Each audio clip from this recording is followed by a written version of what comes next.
What's up, everyone? Episode 5 of the COVID-19 quarantine Q&A. And today I'm going to talk about what ifs after the World Conference on Indigenous Peoples. Talk a little bit about Indigenous peoples in Europe, becoming a president, self-awareness, and empathy. So let's jump right into it. What would you have done differently after the World Conference on Indigenous Peoples? So I would not have done a lot of things differently after the World Conference. First of all, because I'm not the person that like to dwell too much about the past. But I do think a lot about the roads not taken. So if I look at from that perspective, because to me it makes a huge difference between the two, where we would have been if we did continue some sort of a global coordination when it comes to the enhanced participation process, which required a lot of coordination between the regions, making sure that we had a global spread and support of states in terms of making sure that indigenous governments would have access and consultative and participatory status at the General Assembly. So when it comes to after the World Conference, post-World Conference thoughts, I think that's it. Otherwise, I don't think that I would have done anything differently after the World Conference. You live in the Netherlands. Are you the indigenous people of the Netherlands? Yes, I do live in Holland, but not by choice, because of a historical acts of forced relocation of my peoples. I'm not going to unpack that in this Q&A. I would recommend you to listen to the first couple episodes of my podcast, which I'll unpack it at length, what the cause of it is and what the ramifications were for my peoples, that we now have approximately 60,000 souls, Maluku natives living in Holland. And even though we're indigenous to the islands that are very far away down there in the Pacific between Australia and the Philippines. So we're not indigenous to Holland. The only indigenous peoples that are in Europe that I know of are the Sami people, of course, in northern Scandinavia and the Kola Peninsula. Maybe the Basque people are indigenous. It's up to them, of course. As far as I know, they have been considering themselves as like minorities, so that's fine. That's their choice. But we're not the original peoples of these lands of Holland. I know that if you look at the Martinez-Cobo study, it includes a working definition, and you need to be Indigenous peoples are the original peoples of these lands. We're not. So like, why would I consider myself indigenous to these lands? Like, I do recognize that the Dutch have a responsibility over us because of what they did in the past. They do have that, but like to say like we're indigenous to Holland, so Holland needs to respect our rights to rights as indigenous peoples. Yes, they do, but not because of we're indigenous to this land, because that's simply not true. So yeah, definitely. Again, I'm not indigenous to these lands. We are not indigenous to these lands, and yeah, I see a lot of people though. Like you see those ceremonies that people are organizing, which is fine, and they align themselves with Indigenous peoples. But it's very important that we keep in mind that working definition, that's what identifies Indigenous peoples, not define them. We don't have a definition though. Do you want to be president someday? What is your goal in the UN? President? No, I do not want to be a president. Simply because of the reason that I don't want to be the guy. I do not want to be the guy that is in front and center. Not because I'm afraid of the spotlight or I'm afraid of other things. I just want to be the guy counts on. So the behind the scenes guy, the person that takes care of business, that does the things so that the president in this case is able to shine, right? Um, so definitely do not have an ambition to be the president of, if we, when we become independent again, that I become the president. No way. That is not what I want to do, what I want to be. I just want to be, I just want to do the work. I love doing the work. I love doing the hustle, behind the scenes work. And that's my goal as well within the UN. It is about doing all what's necessary behind the scenes. If you look at the climate change negotiations, you know, like if I have to be at the table, I'll be at the table. If I have to be at the press conference, I suck at it, but I'll do it. If I had to moderate a press conference, that's differently. So I'm fine with that. But to be the one on stage to deliver statements and to be in the spotlights, that's not for me. Like if I have to, I'll do it. But no, I much rather be like the one that goes, stands in the back and watches other people shine because of the fact that I contributed to that, to making that possible. That is what my goal is. So my goal is to create new platforms, create new, I call it the Antimbulo, Anteambulo. Basically what it says is like the person that goes in first, that creates the environment so that others may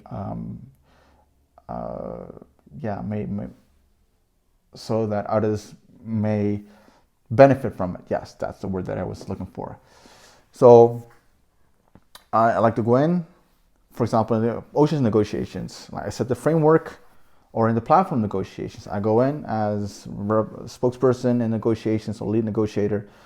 I go in, set the framework, and then I step out. Like I do not have the ambition of, all right, hey, I was the one that gave you this, so now you need to give me that role in when it's established. So like a expert member or the member of the facilitated working group. Like I never had the ambition in the climate negotiations for the platform to be a member of the facilitated working group, and still do not have that ambition. Like I'm fine with that, because it's all about, and that's a process that I went through, about self-awareness, about like, all right, I'm the more the behind the scenes guy, making sure that everything is, that there's an environment, this enabling environment. It's my task to create it so that others may benefit. That is my task. That's it. Once that's done, I step out and go to the other process that needs it. So I went from climate change to oceans, and who knows what comes next? Probably enhanced participation, or like in parallel, like who knows? But like I know where, I think that's self-awareness. Yes, that not staying in your lane, but like this is where I thrive, and yeah, I'm cool with that. It is mostly to inspire and empower to do that by doing all this, so that others may benefit.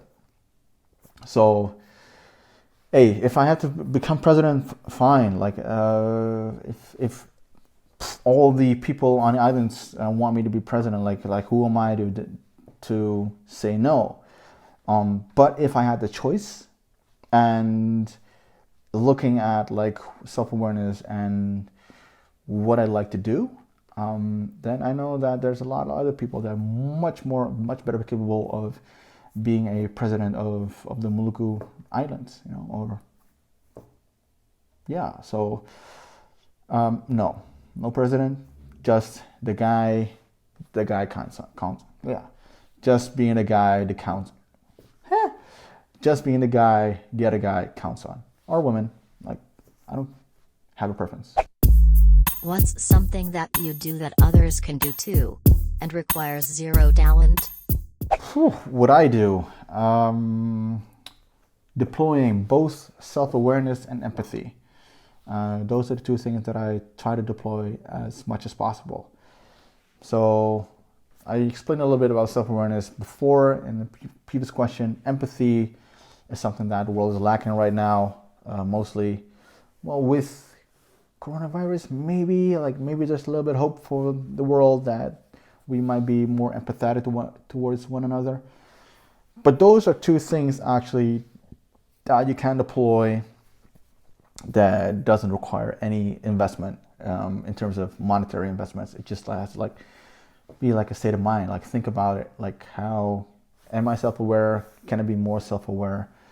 And empathy, how can I be more empathetic to others? It's very important. Like, we all live on the same planet, and it's making sure that we can all live right next to each other without killing each other or whatsoever, or doing something else that might hurt the other. So it is very important that we're all empathetic. So that's what I do. I deploy empathy and self-awareness, and it's a struggle. Not a struggle. It's a process. Self-awareness is a process. So, because when you think you're aware, at least for me, when I think I'm aware, I just ask myself more questions.